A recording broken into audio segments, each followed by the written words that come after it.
A statutory will is just like a will that you or I may make.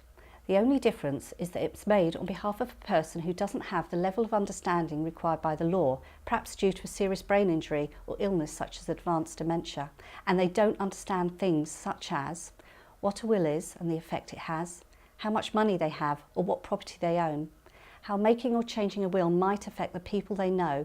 This could be either people mentioned in the will or those left out.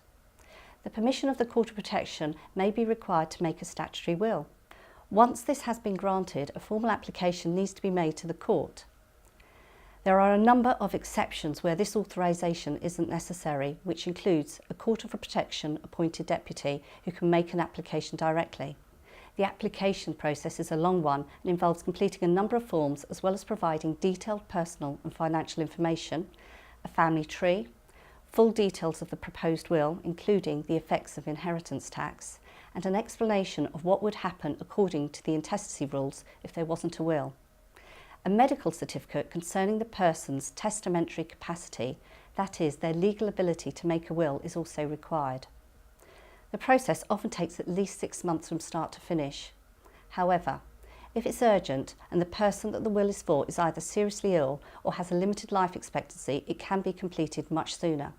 Once the application has been received by the court, the official solicitor is appointed as an independent third party to represent the person making the will. The official solicitor often asks for more information and also makes sure that anyone affected by the proposed will has the opportunity to contest the application. It is at this point that family disagreements can often occur, making the process longer and more expensive as the court gets involved and decides what should and shouldn't be in the will. I try to avoid disagreement, so will always contact family members so that agreement can be reached and their thoughts included in the will. If the will isn't contested, the official solicitor makes a recommendation to the Court of Protection, and once the court's approval has been given, the will can then be signed.